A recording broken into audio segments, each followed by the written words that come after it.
عن أنس بن مالك رضي الله عنه روي: ثلاث منجيات خشية الله تعالى في السر والعلانية، والعدل في الرضا والغضب، والقصد في الفقر والغنى.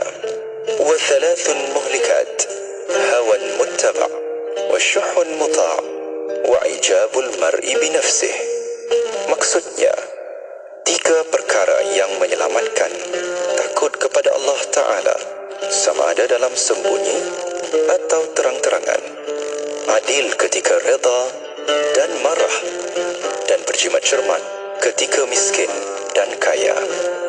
Manakala 3 perkara yang membinasakan: hawa nafsu yang diikuti, orang yang kedekut yang ditaati, dan seseorang yang merasa ujub dengan dirinya sendiri. أمسينا وأمسى الملك لله والحمد لله لا إله إلا الله وحده لا شريك له له الملك وله الحمد وهو على كل شيء قدير. رب أسألك خير ما في هذه الليلة وخير ما بعدها، وأعوذ بك من شر ما في هذه الليلة وشر ما بعدها. رب أعوذ بك من الكسل وسوء الكبر. رب أعوذ بك من عذاب في النار وعذاب في القبر. Kami dan seluruh kerajaan memasuki waktu petang karena Allah. Segala puji bagi Allah. Tiada sesembahan yang berhak disembah melainkan Allah semata. Tiada sekutu baginya. Semua kerajaan hanya miliknya, dan segala pujian hanya untuknya. Dia maha berkuasa atas segala sesuatu. Wahai Tuhanku, aku memohon kebaikan yang ada di hari ini dan setelahnya. Sebaliknya aku memohon perlindungan dari keburukan yang ada di hari ini dan setelahnya. Wahai Tuhanku, aku berlindung kepadamu dari kemalasan dan buruknya umur tua. Wahai Tuhanku, aku berlindung kepadamu dari azab neraka dan azab kubur. Bismillahirrahmanirrahim. Hasbi Allah, la ilaha illahu, alaihi tawakkaltu, wa huwa rabbul arshil azim. Hasbi Allah, la ilaha illahu, alaihi tawakkaltu, wa huwa rabbul arshil azim, wa huwa rabbul arshil azim.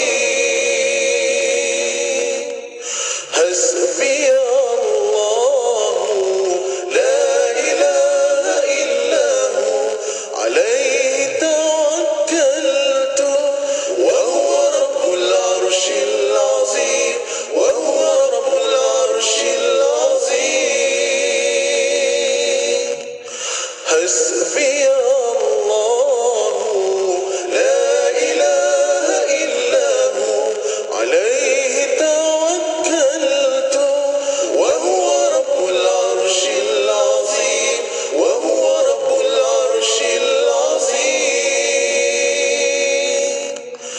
Hasbi Allah, la ilaha illahu, alaihi tawakkaltu, wa huwa rabbul arshil azim, wa huwa rabbul arshil azim.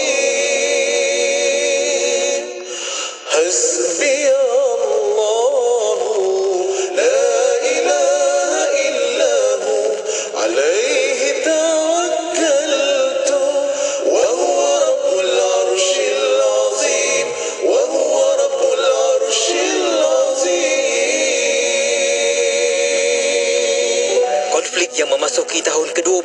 mengakibatkan ramai rakyat Syria terjejas teruk dari segi ekonomi.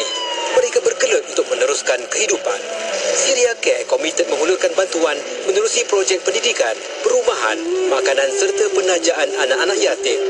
Dengan sokongan anda, kita mampu berperanan membantu mereka membangun demi masa depan yang lebih baik. Sumbangan boleh dibuat di www.syriacare.org.my.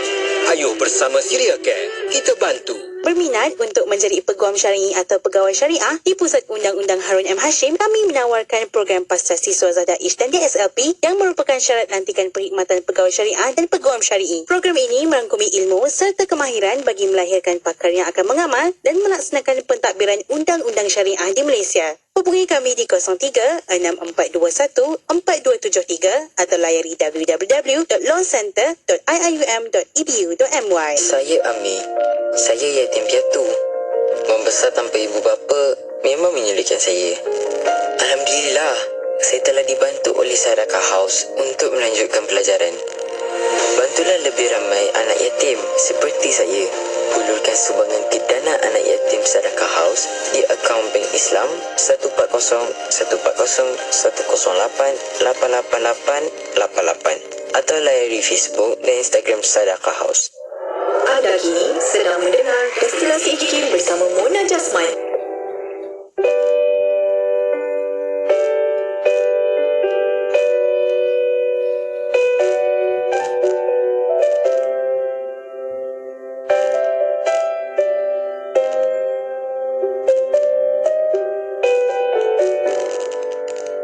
Ku terjatuh lagi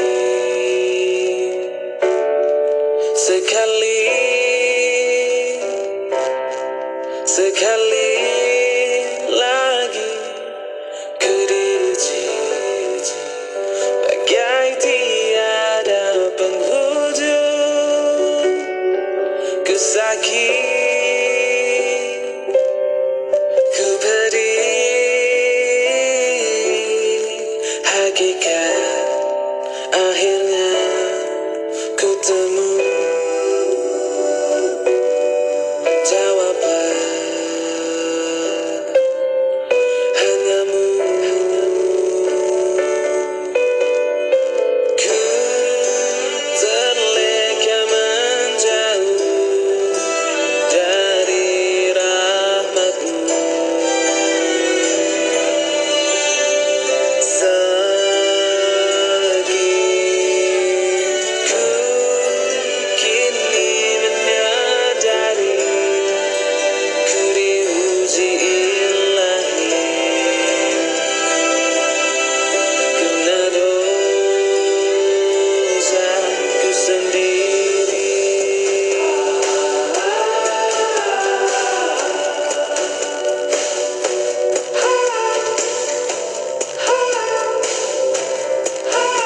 Awak banyak kucing, tapi sofa cantik je. Tak ada koyak pun. Kucing tak cakap ke?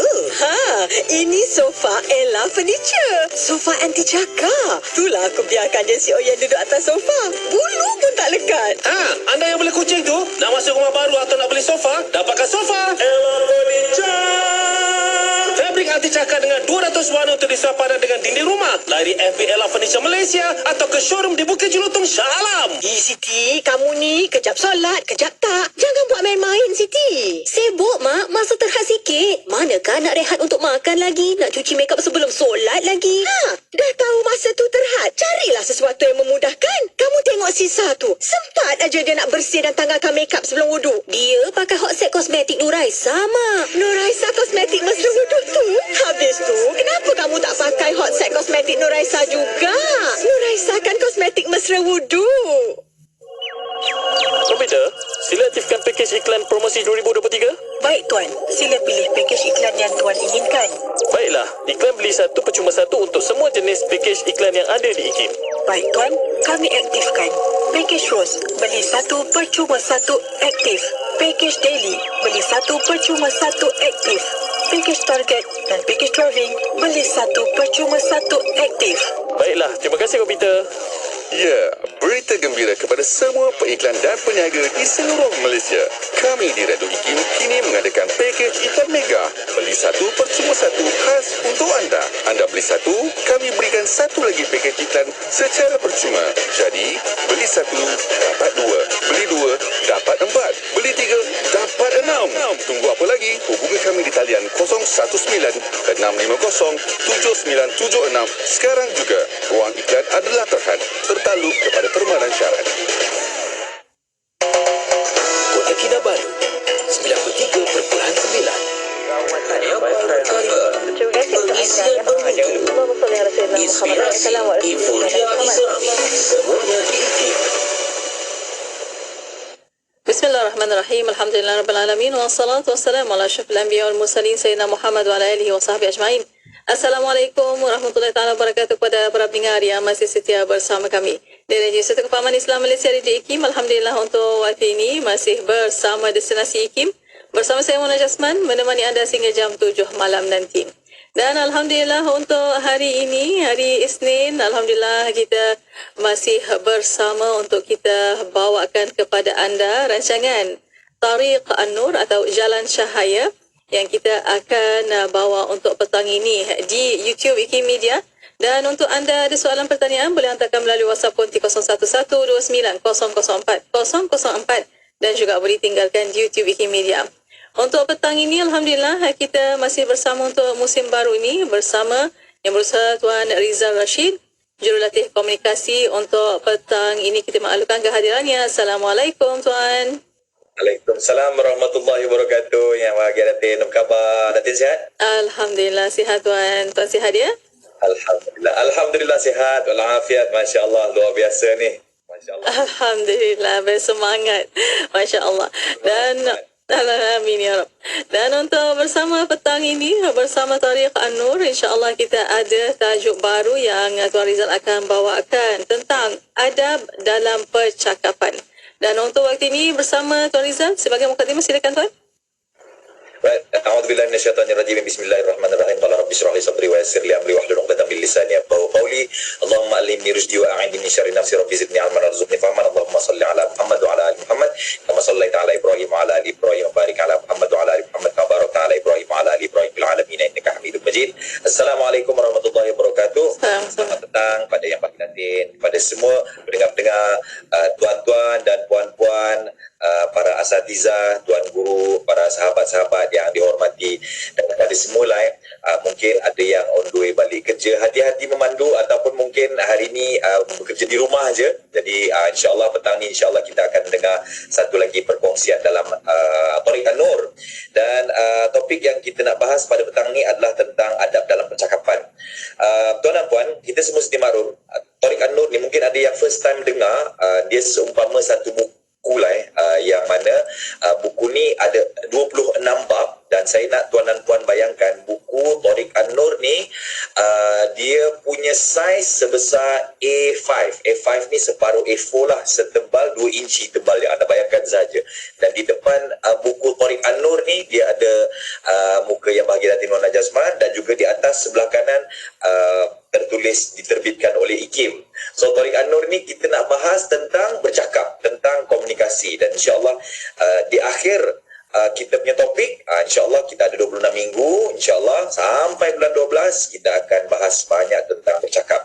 Dan petang ni kita nak kongsikan lagi satu topik yang sangat penting, iaitu adab dalam percakapan. Okey, pendengar-pendengar yang saya hormati sekalian, saya nak kongsikan dengan anda 2 kisah lah yang bagi Datin dan rakan-rakan semua. Kisah yang pertama, untuk makluman yang bagi Datin dan pada rakan-rakan pendengar, ada beberapa ketika saya tak ingat, dah lama dulu lah saya pernah buat satu posting di social media saya, dan saya kata terima kasih kepada sekian-sekian, adalah ucapan saya, ucapan terima kasih. Dan tuan dan puan, apa terjadi, ada salah seorang sahabat saya, beliau merupakan seorang ustaz, dia PM tepi, dia private message dekat saya. Dia kata, Assalamualaikum tuan, saya nak cadangkan sesuatu tuan. Maksudnya mungkin selepas ni, daripada tuan menggunakan perkataan terima kasih, bagaimana kalau tuan menggunakan jazakallahu khairan jaza. Maksudnya tuan mendoakan, mudah-mudahan doa ataupun ada barokah dekat situ. Maksudnya kita dapat pahala lah, doakan. So saya pun kata terima kasih tuan, saya hargai cadangan tuan, terima kasih, jazakallahu khairan jaza, saya kata. So itu adalah cerita yang pertama. Cerita yang kedua yang bagi Datin dan rakan-rakan dengar adalah saya buat satu posting juga di social media saya. Penulisan saya agak panjang, dan masa tu tak lama ada satu orang sahabat saya, ada satu orang saya tak kenal dia, tapi sahabat dekat social media lah. Dia print screen, dia kata ni dia PM tepi dia PM tepi. Dia print screen, dia kata, Assalamualaikum tuan, saya dapati tuan punya posting ni ada typing error. Mungkin boleh tak tuan cek balik dan tuan edit. Dia cakap macam tu. Okey, saya nak tanya dengan tuan-tuan dan puan dan yang bagi Datin kan, apa persamaan kedua-dua teguran ni tadi? Apa persamaan dia? Kita dapati dua-dua ni mereka menegur secara diam-diam, maksudnya secara kita-kita saja. Jadi tuan dan puan, ya betul, secara hikmah, secara one to one lah. So itu sebenarnya juga adalah satu adab. Kalau macam contoh kita nak menegur seseorang, tegurlah secara one to one, bukanlah kita tegur secara in public kan. Ni salah ni Tuan Rizal, dia seolah-olah memberitahu bahawa salahnya kita. So tuan dan puan, bila kita sebut tentang adab dalam percakapan ni sangat penting, dan percakapan ni juga bukan secara verbal, tapi ianya juga secara penulisan. Dan untuk makluman yang bagi Datin kan, saya teringat pesan Fadil Ustaz Muhammad bin Abdullah Al-Amin kan. Ustaz Amin bagi tahu, since kita sekarang berada dalam majlis ilmu kan tuan dan puan, majlis ilmu ni sebenarnya dia ada pasangan-pasangan dia. Pasangan-pasangan dia. Jadi saya nak memudahkan kita semua faham, sebelum kita nak masuk ke topik kita, sebelum untuk kita nak lebih mudah faham, saya nak memberitahu tuan dan puan bahawa ilmu ni dia ada dia punya turutan. Dia ada 8 turutan dia yang membentuk satu circle ataupun satu bulatan lah. Dan sekiranya kita faham 8 turutan ni, insya-Allah dia akan membentuk satu seolah-olah roda. Tayar kan dia bulat kan. Dan tayar kalau dia tak bulat, dia takkan kulik lah. Tapi saya tak tahulah kalau ada teknologi yang ada tayar 3 segi kan, Allahu'alam kan. Tapi poin saya adalah, kalau kita faham circle ilmu ni ataupun circle yang saya nak mention sekejap lagi ni, insya-Allah kita akan lebih beradab insya-Allah. So apa dia circle-nya? Untuk mukaddimah kita pada petang ni, tuan-tuan dan puan, kita pada petang ni akan menuntut ilmu. Kita sama-sama berada dalam majlis ilmu. So ilmu ni pasangan dia adalah amal. So sekali lagi saya ulang tuan-tuan dan puan, ilmu pasangannya amal. Jadi kalau kita beramal dengan ilmu kita, insya-Allah kita akan menjadi seorang yang baiklah insya-Allah. Tapi tuan dan puan, amal dia mesti pasangannya ikhlas. Berapa ramai antara kita yang beramal tapi tak ikhlas tuan-tuan dan puan? Aku buat ni tension lah, aku buat ni sebab bos suruh buat, contoh. Ataupun aku basuh benda ni sebab aku terpaksa. Maksudnya kita tidak ikhlas dalam kerja kita. So amal pasangannya adalah ikhlas. Cumanya tuan dan puan, ikhlas ni pasangannya pula ataupun rantaiannya adalah hak. Ataupun amal yang ikhlas dia tidak menafikan hak. Contoh, mungkin ada orang ketuk pintu rumah kita. Assalamualaikum Tuan Rizal. Waalaikumsalam. Tuan, saya jiran baru lah Tuan Rizal. Tuan, saya nak tolong potong rumput depan rumah Tuan Rizal, boleh tak? Tak apalah. Tak apa. Saya ikhlas. Mungkin kita, okey, tak apalah, ikhlas, dia potong lah. Tanpa kita, maksudnya kita tak pedulikan dia kan. Tapi again, tuan dan puan, ikhlas ni, dia tidak menafikan hak. Maksudnya, walaupun dia ikhlas, kita sebagai orang yang dibantu, kita kena bagi dia some appreciation, mungkin token of appreciation. Kita bagi dia makan ke, kita bagi dia minum ke. So, again, ikhlas ni, dia punya pasangan adalah hak yang tidak dinafikan. Right? Dan tuan-tuan dan puan, hak pula, dia punya pasangan adalah belas ihsan. Belas ihsan. So, ini yang kelima dah Tadi saya kata ada 8 rantaian kan. Ilmu, amal, ikhlas, hak dan belas ihsan. So, apa maksud belas ihsan di sini tuan dan puan? Belas ihsan di sini adalah kita punya rasa toleransi. Contoh, saya sebagai seorang business owner, saya seorang pendiri bisnes contohnya. Kita dah tunaikan dah hak-hak staff-staff kita. Hak sekian-sekian, hak gaji, hak apa semua, claim apa semua. Tapi bila mungkin staff-staff kita tidak capai KPI, contoh, ataupun mungkin ada sesuatu perkara yang terjadi. So, kita tidak boleh terus-terusan menghukum dengan bagi tahu aku dah tunaikan hak aku. So, mana kau punya hak? Macam tu lah. Kita tak nak jadi macam tu. So, at least kita ada rasa belas ihsan. Ataupun nak lebih senang faham kan tuan-tuan dan puan-puan, mungkin ada di kalangan kita yang na'udzubillah lah yang mungkin terpaksa diberhentikan kerja. Jadi kita sebagai suami kan, hak kita adalah ataupun hak isteri adalah mendapatkan mendapatkan nafkah daripada suami. Tapi memandangkan suami kita tak ada kerja ataupun sedang mencari kerja, kita rasa belas ataupun kita tolerance ataupun kita bertoleransi dengan suami kita dan kita kata tak apalah bang, walaupun ini hak saya untuk saya dapat setiap bulan tuntutan nafkah, tapi memandangkan abang tak ada kerja lagi, tak apa, saya ada belas kasihan. So itu adalah pasangan bagi hak, iaitu belas ihsan tadi. So again, ini yang kelima dah, belas ihsan. Tapi tuan dan puan, belas ihsan ini dia punya pasangan ataupun rantaian, dia mesti kita tahu ataupun kita belajar ilmu tentang tipu daya. Tipu daya ni adalah penipuan lah. Sebab kita tak nak nanti bila staff kita mungkin, bos, sorry lah bos, tahun ni tak capai KPI sebab begini lah bos. Bos, sorry lah bos, saya demam, saya MC sebab begini lah bos. Kita ada belas ihsan kan, tapi sebenarnya kita tak tahu, rupanya dia menipu rupanya. So, itu pun kita kena tahu juga ilmu tentang tipu daya. Ataupun tuan dan puan, kita tak nak nanti bila orang nak minta duit ke, nak pinjam duit ke, so kita dengan belas ihsannya simply bagi sahaja tanpa mengetahui ilmu tentang tipu daya. So sekali lagi, hak ini mesti di-comply ataupun mesti disempurnakan dengan kita mengetahui ilmu tipu daya sekarang. Dan tipu daya ni, tuan-tuan dan puan-puan, selepas kita mengetahui ilmu tentang tipu daya, maksudnya bukan kita nak menipu, kita kena tahu supaya kita berjaga-jagalah kan Datin. Dan tipu daya ni dia punya pasangan adalah doa. So tuan-tuan dan puan, berapa ramai antara kita yang mempunyai situasi di mana walaupun kita sudah berhati-hati tapi kita masih ditipu. Jadi tuan dan puan, kita mesti bergantung kepada Allah Subhanahu Wa Taala. Justru tipu daya, dia punya pasangan adalah doa, dan last sekali doa pasangannya adalah adab. Dan tuan-tuan dan puan, sekali lagi ada 8 rantaian, yang mana 8 rantaian ni dia bersangkut paut dengan adab. So apa dia 8 rantaian yang membuat satu circle? Yang pertama adalah ilmu. Ilmu mesti disertakan dengan amal. Yang seterusnya, amal mestilah disertakan dengan ikhlas, dan ikhlas mestilah disertakan dengan tidak menafikan hak, dan hak mestilah tidak dinafikan tentang belas ihsan, dan belas ihsan mestilah dilengkapi dengan kita tahu tipu daya manusia. Dan tipu daya manusia mesti bergantung harap kepada Allah Subhanahu Wa Taala dengan doa, dan doa ni kena dengan adab, dan begitulah seterusnya, adab, ilmu, amal, ikhlas. So itu untuk mukaddimah kita. Allahu a'lam. Alhamdulillah. Terima kasih Tuan atas mukadimahnya. Masya Allah. Alhamdulillah. Lekap kita untuk mukadimah sahaja. Tak masuk tajuk lagi ni. Masya Allah. Adalah manfaatnya insya-Allah untuk para pendengar. Dan untuk waktu ini Tuan Rizal dan para pendengar, kita akan beri hasil ketika kita akan kembali selepas ini. Untuk anda boleh hantarkan soalan anda melalui WhatsApp konti 011-29004004 dan juga boleh tinggalkan soalan anda di YouTube IKIM Media. Beri hasil ketika kembali selepas ini untuk anda terus setia bersama kami Hania di Destinasi IKIM.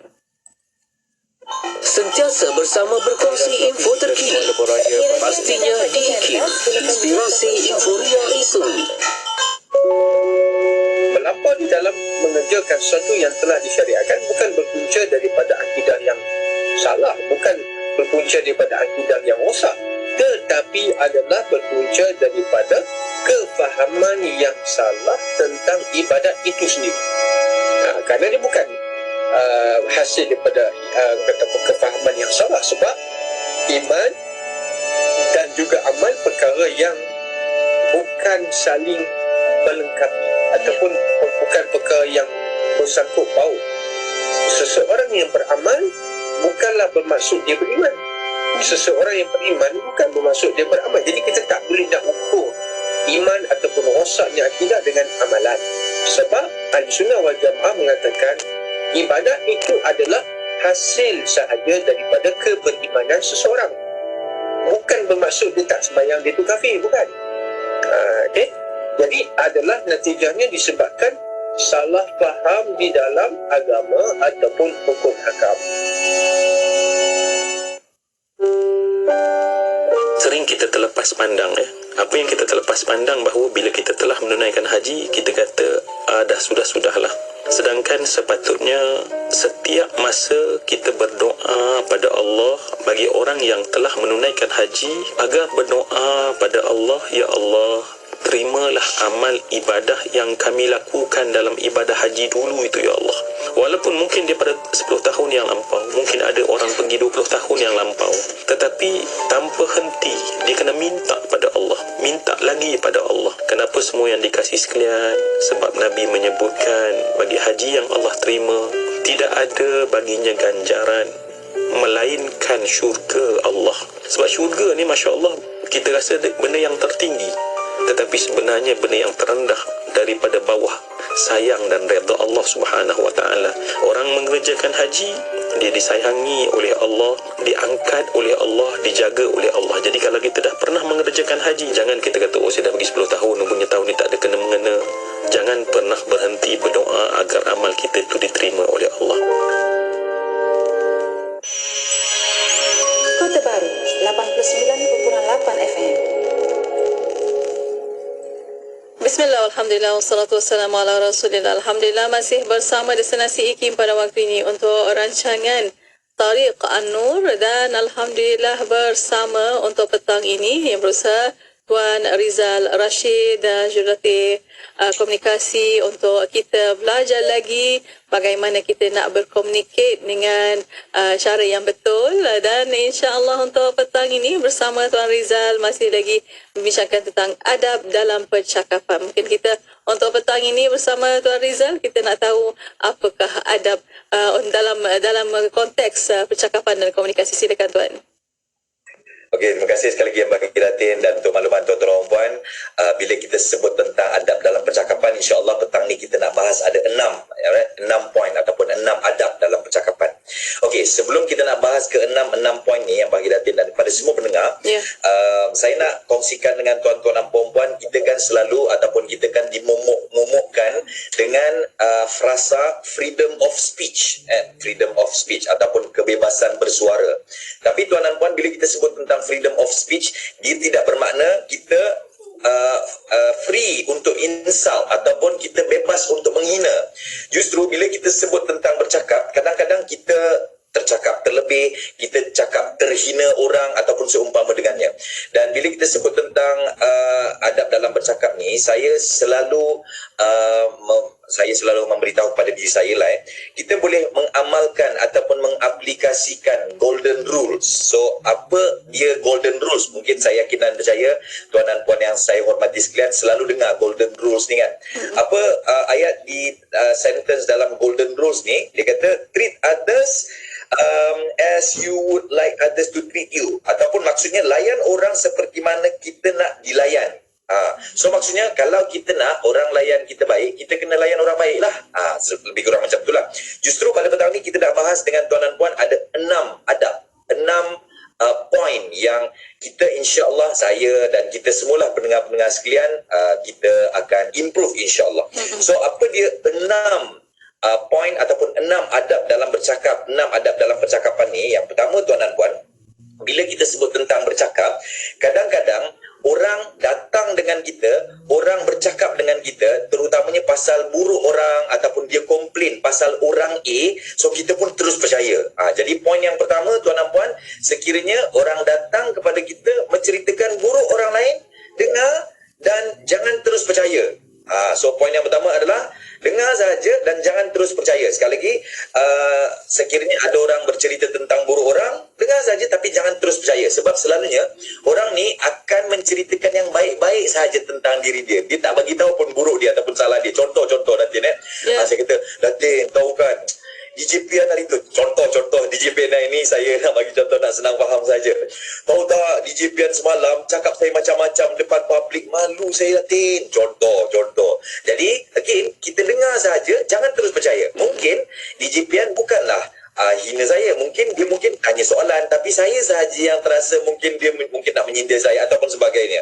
Ataupun mungkin ada sesuatu perkara yang membuatkan orang tu marah kita, tapi kita tak bagi tahu.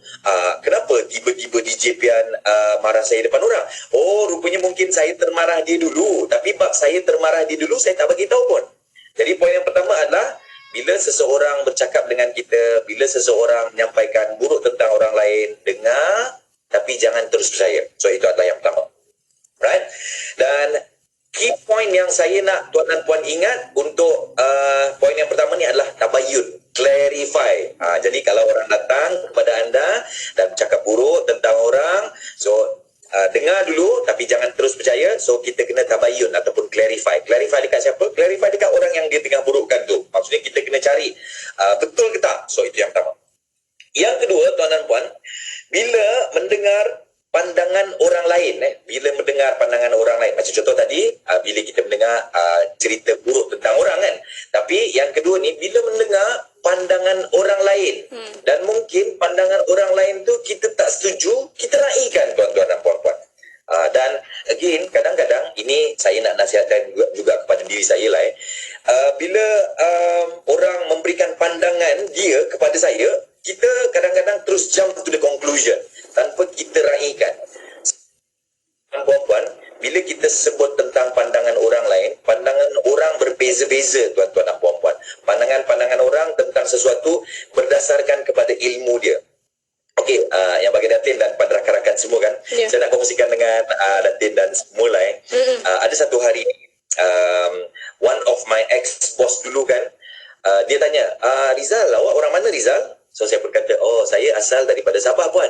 Oh Sabah. Dia kata, ui sana saya suka snorkeling. Saya pernah pergi Pulau Sipadan tu. Oh okey. So kenapa dia cakap pasal snorkeling? Sebab dia rupanya diver.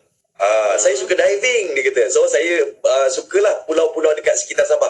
I see puan. So itu adalah orang yang pertama. Maksudnya dia adalah orang yang suka diving. Ibu orang yang kedua, seorang lelaki. So dia pun kata, tuan asal mana tuan? Oh, saya asal Sabah tuan. Oi, orang Sabah ni cantik-cantik ni, semandap dia. Contoh. Contoh kan. So saya pun okey, baik. So orang yang ketiga pula, saya tanya, dia tanya saya, tuan, orang mana tuan? Saya orang Sabah tuan Rizal. Oh, weh, sana Gunung Kinabalu the best. Sebab saya pernah hiking, saya pernah mendaki Gunung Kinabalu begini dan begitu. Dan rupanya dia adalah seorang climber lah, maksudnya dia selalu hiking. So, apa poin yang saya nak kongsikan dengan tuan dan puan petang ni adalah, setiap orang mempunyai persepsi berbeza-beza mengikut value mereka. Jadi again, kadang-kadang orang ni kenapa dia berpendapat sebegini, sebab itulah dia punya point of view. Macam contoh tadi, my ex-boss, dia melihat Sabah itu adalah pulau. Yang seorang lagi, dia melihat Sabah tu perempuannya cantik-cantik. Yang seorang lagi, dia melihat Sabah tu Gunung Ganang. So setiap orang mempunyai pandangan yang berbeza-beza. Jadi kalau orang memberikan pandangan, raikan. Right? So itu adalah yang kedua. Jangan jump to the conclusion. Right?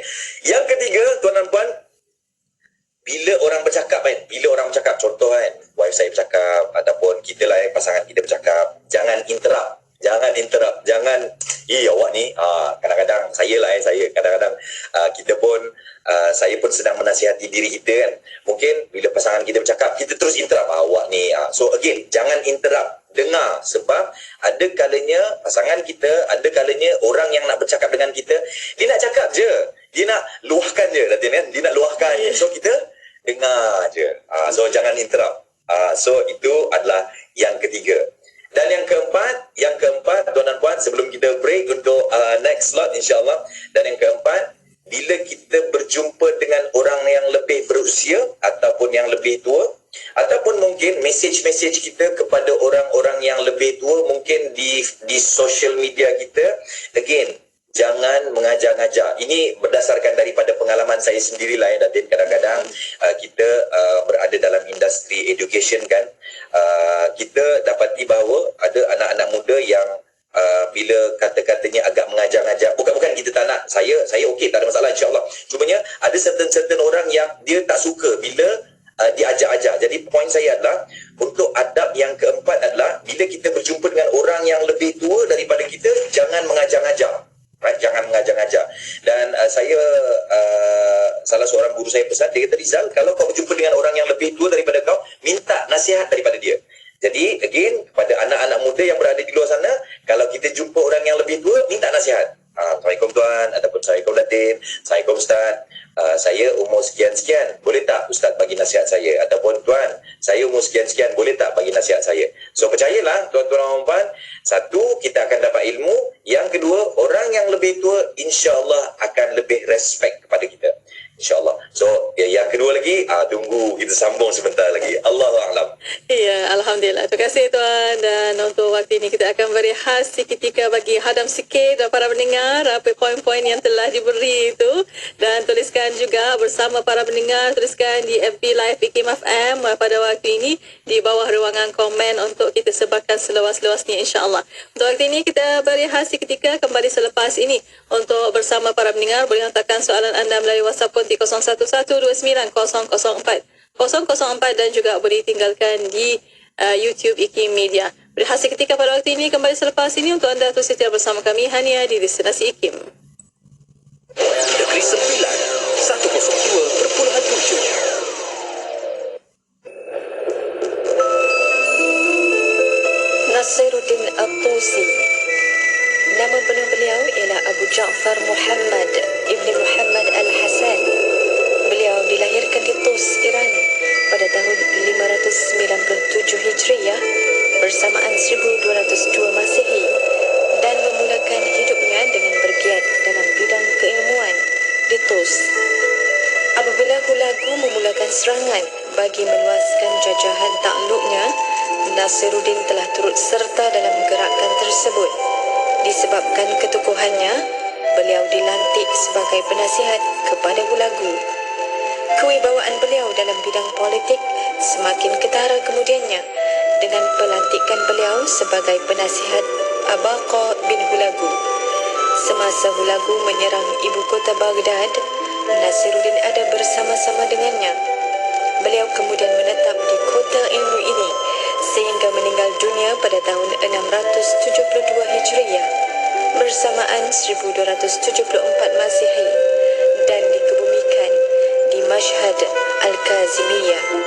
Nasiruddin mewariskan banyak hasil penulisan yang mencakupi banyak bidang ilmu kepada kita.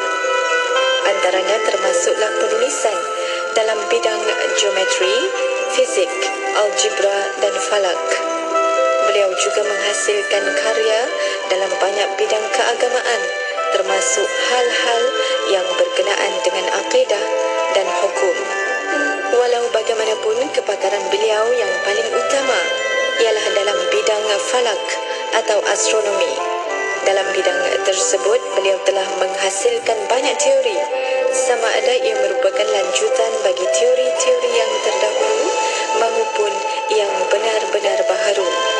Sebagai mengiktiraf kebolehan beliau dalam bidang ilmu falak ini dan dengan tujuan memperoleh faedah daripadanya, Hulagu telah membina sebuah pusat kajian cakrawala yang besar di Turkistan untuk Nasiruddin iaitu pada tahun 657 Hijriah. Petikan daripada buku Tokoh-Tokoh Kesarjanaan Sains Islam, hasil tulisan Profesor Datuk Dr. Mahmud Zudi Haji Abdul Majid.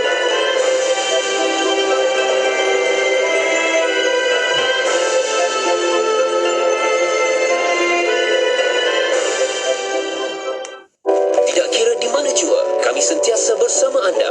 IKIM, Inspirasi Euforia Islami. Inspirasi Euforia Islami hanya di Radio Institut Kefahaman Islam Malaysia. Terima kasih kepada anda yang masih setia bersama kami. Untuk waktu ini masih bersama Tariq An-Nur, Jalan Syahaya. Alhamdulillah bersama Yang Besar Tuan Riza Rashid, Jurulatih Komunikasi. Untuk petang ini masih membincangkan tentang adab dalam percakapan dan ada more tips bersama Tuan Rizal untuk petang ini. Silakan kita sambung balik. Sila.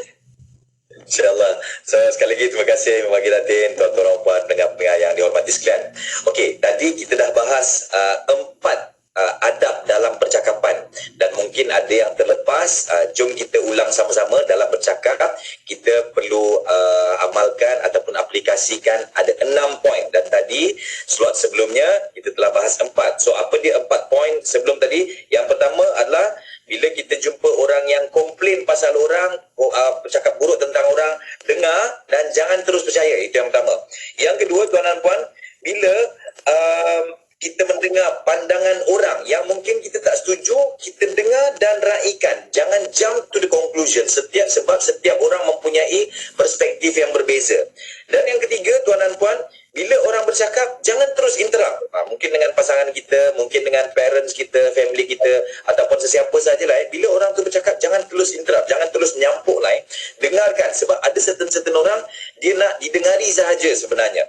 Dan yang keempat adalah, bila kita berjumpa dengan orang yang lebih berusia daripada kita, jangan mengajar-ajar, tapi mintalah nasihat kepada mereka supaya insya-Allah kita akan dapat kata-kata hikmah ataupun ilmu daripada orang-orang yang lebih berilmu ataupun berusia daripada kita. So itu adalah 4 poin yang kita telah kongsikan sebelum ni. Poin yang kelima adalah, bila kita sebut tentang bercakap ni kan, Datin, dan kepada semua pendengar, kita tak lari daripada bertanya soalan. Kadang-kadang kan, bila kita sebut tentang soalan, kita pun risau juga. Kalau macam contoh, mungkin kita bertanya seseorang tentang satu soalan di sosial media ataupun di mana-mana sajalah dalam majlis ilmu, kita bertanya soalan-soalan yang memprovokasi.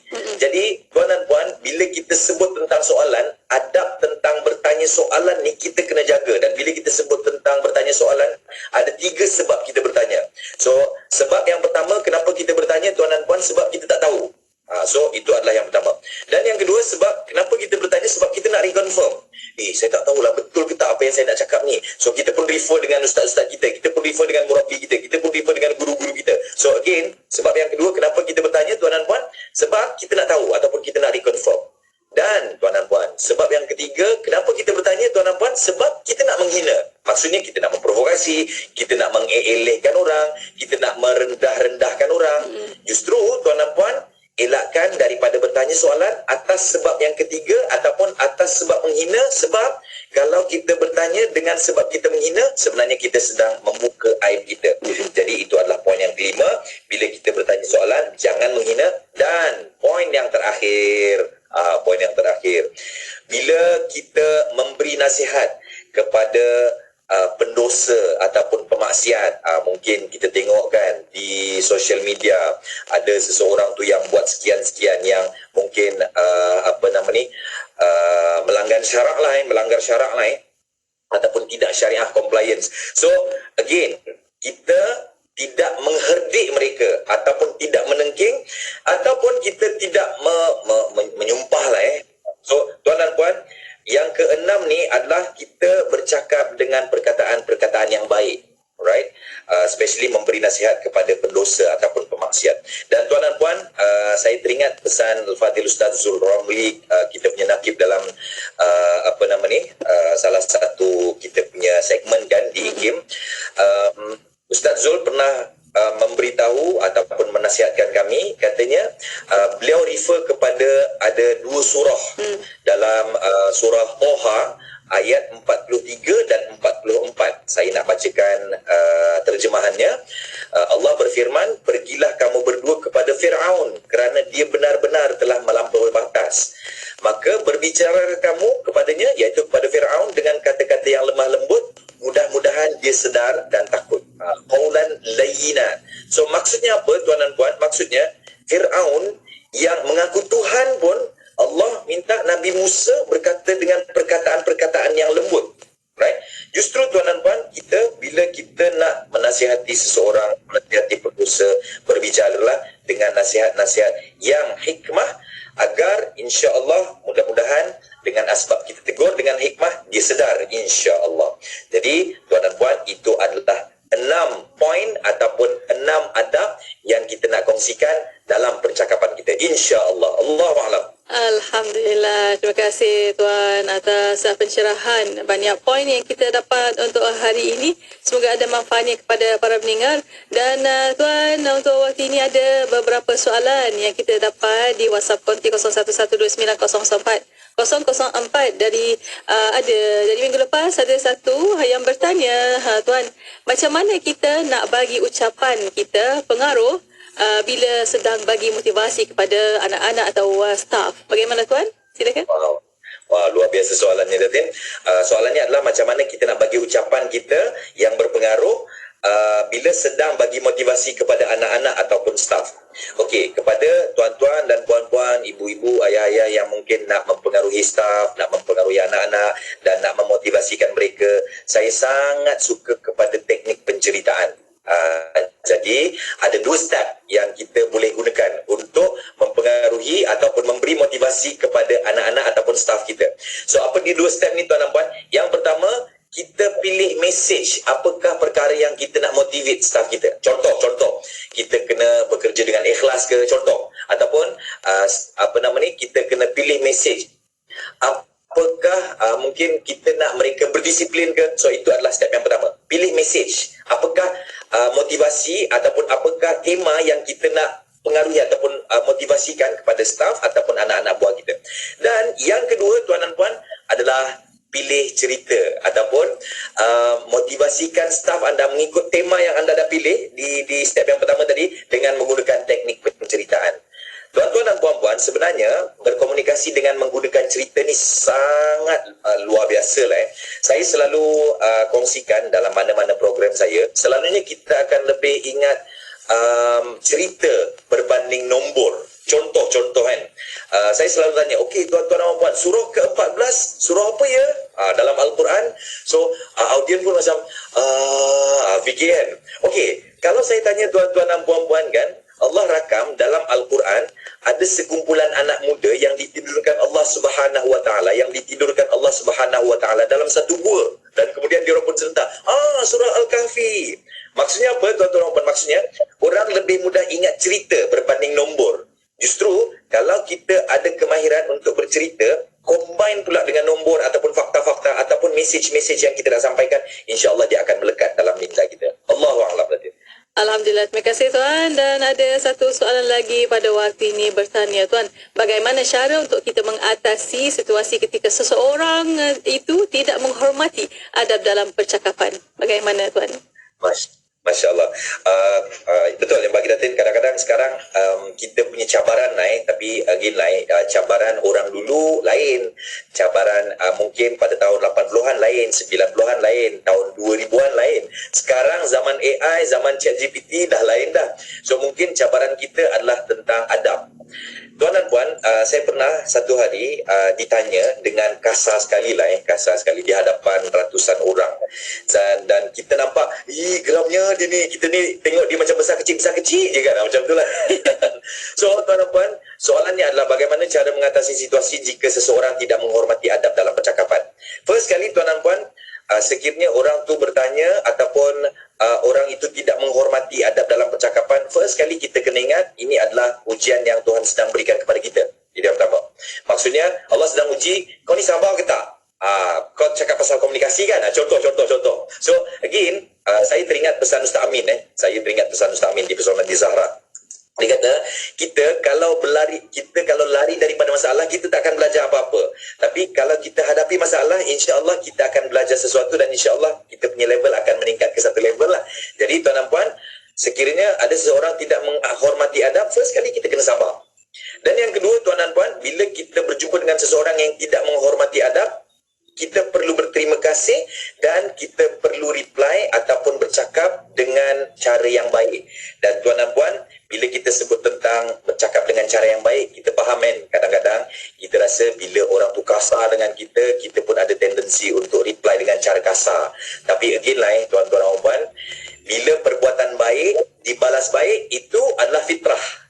Tapi kalau perbuatan jahat kita balas pula dengan jahat, itu adalah dendam.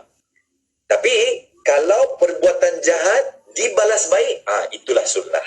So insya-Allah sabar dan bercakaplah dengan cara yang baik. Mudah-mudahan orang yang tidak beradab tadi sedar, dan mudah-mudahan orang-orang yang sebegini sekiranya mereka ada ilmu, insya-Allah, dan kita nak mereka tingkatkan lagi in terms of adab tu. Allahu a'lam. InsyaAllah. Amin ya rabbal alamin. Ada satu soalan lagi mungkin terakhir pada waktu ini.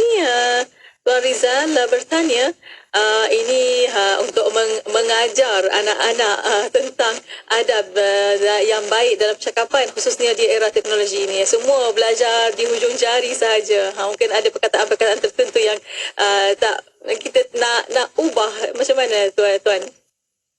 Masya Allah. Okey, pendengar-pendengar, ibu-ibu, ayah-ayah yang saya hormati sekalian kan, saya sangat percaya kita sekarang ni risaukan anak-anak kita dari segi adab. Dan bila kita sebut tentang adab kan, saya sangat percaya Datin, sebenarnya cara mengajarkan anak-anak tentang adab ni bermula daripada ibu. Saya Alhamdulillah, di rumah saya ada 2 orang ibu. Yang pertama, ibu mertua saya. Yang kedua, ibu kepada anak saya. Dan di kampung ada ibu saya lah. Dan ibu mertua saya, ibu kepada anak saya ni, mereka selalu ulang pada anak saya. Adik, jangan macam ni dik. Adik kena remind. Berapa kali remind? Sampai bila-bila.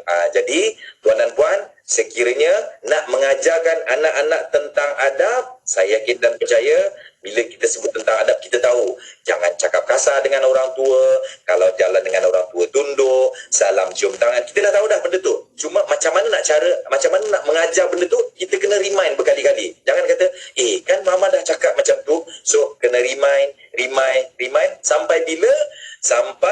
Sampai bila-bila lah. Allahu a'lam. Jadi keywordnya adalah kita kena remind sampai bila-bila. Allahu a'lam. Alhamdulillah. Terima kasih tuan atas pertemuan untuk hari ini. Banyak tips yang kita dapat untuk bersama para pendengar. Semoga bermanfaatnya. Dan tinggal sedikit masa lagi tuan untuk kesimpulan dan kata-kata terakhir daripada tuan. Silakan. Okey, tuan-tuan dan puan, sebelum kita nak akhiri kita punya sesi ni, insya-Allah saya nak kongsikan ada satu hadis riwayat Imam Ahmad. Satu hari Nabi SAW didatangi seorang pemuda, dan pemuda itu bertanya kepada Nabi SAW, "Wahai Rasulullah, izinkan aku berzina." Lalu masa tu sahabat-sahabat masa tu dia mengherdik pemuda ni lah. Nak senang faham lah kau ni cakap elok-elok lah macam tu lah kan. Tapi Nabi SAW dia minta pemuda ni datang dan duduk dekat dengan Nabi SAW. Lalu tuan-tuan dan puan, Nabi SAW tanya soalan, "Wahai anak muda, nak tak kalau ibumu dizinai orang?" Dan kemudian pemuda tu jawab, "Tak nak ya Rasulullah." Dan kemudian Nabi pun reply, sama juga dengan orang lain tak nak ibu mereka dizinai. Lalu Nabi SAW tanya soalan kedua, "So, wahai pemuda, nak tak kalau anak perempuanmu dizinai orang?" So, again, pemuda tu reply, dia kata, "Tak nak ya Rasulullah." So, Nabi pun reply, macam tu juga dengan orang lain. Dan kemudian Nabi SAW bertanya, "Nak tak kalau adik perempuanmu dizinai orang?" Dan again, lelaki tu kata tak nak. Jadi tuan-tuan, kalau dalam hadis ni dia ada 4 orang. Ibu, anak perempuan, adik perempuan dan makcik. Kalau tuan dan puan tengok hadis ni lah, hadis ke 22,211. Jadi kesimpulan daripada kisah ini tuan dan puan, ataupun Tariq An-Nur pada petang ni, saya nak memberitahu bahawa Nabi SAW telah meletakkan satu measurement, satu aras di mana kalau kita nak bercakap, kita cek dulu agak-agak lain kalau aku cakap dengan mak aku, kita nak tak beradab tak kita cakap dengan ni? Contoh, kita nak kata ini contoh saja. Kita mungkin memaki seseorang. Kalaulah contoh orang tu maki mak kita nak tak? So kalau kita tak nak, jangan buat. Ataupun kalau macam contoh orang tu mungkin malukan anak kita, anak perempuan kita nak tak? Kita tak nak. Kalau kita tak nak, jangan buat puan-puan.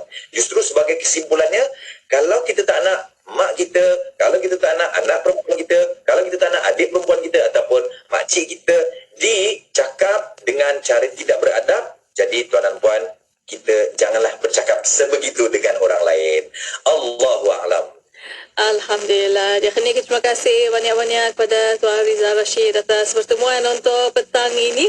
InsyaAllah Tuan, banyak lagi perkongsian dan perjumpaan selepas ini. Jumpa lagi insyaAllah. Assalamualaikum. Waalaikumsalam warahmatullahi wabarakatuh. Terima kasih Ratin. Terima kasih Tuan. Alhamdulillah. Dan untuk para pendengar, terima kasih kepada anda dan untuk anda terus setia bersama kami di Destinasi IKIM Inspirasi Emporia Islami. Negeri Sembilan 102.7. Ya Zal Jalali wal Ikram, Ya Zal Jalali wal Ikram, Ya Zal Jalali wal Ikram, amitna ala dinil Islam, Ya Zal Jalali wal Ikram, Ya Zal Jalali wal Ikram, Ya Zal Jalali wal Ikram, amitna ala dinil Islam, Ya Zal Jalali wal Ikram, Ya Zal Jalali wal Ikram, Ya Zal Jalali wal Ikram, amitna ala dinil Islam, amitna ala dinil Islam, amitna ala dinil Islam. Inspirasi Emporia Islami, semuanya diikut. Sekarang disampaikan waktu Salawatul Maghrib bagi bandar-bandar utama di seluruh Malaysia untuk hari ini 21 Muharram 1445 Hijriah 7 Ogos 2023. Kota Kinabalu 6.34 minit malam, Tau 6.26 minit malam, Lak Datu 6.23 minit malam, Kuching 6.53 minit malam, Birik 6.40 minit malam, Kanga 7.37 minit malam, Alusa Pulau Pinang 7.36 minit malam, Ipoh 7.33 minit malam, Kuala Lumpur Putrajaya Shah Alam 7.29 minit malam, Seremban 7.26 minit malam, Bandar Melaka 7.25 minit malam, Johor Bahru 7.18 minit malam, Kuantan 7.22 minit malam, Kuala Terengganu 7.24 minit malam dan Kota Baru 7.29 minit malam. Tidak kira di mana jua, kami sentiasa bersama anda. IKIM, Inspirasi Emporia Islami. Berita dalam negeri ini dibawakan khas oleh Siti Khadijah. Dapatkan produk Siti Khadijah hari ini. Selesa luaran, tenang dalaman. Kunjungi butik SK atau layari sitikhadijah.com.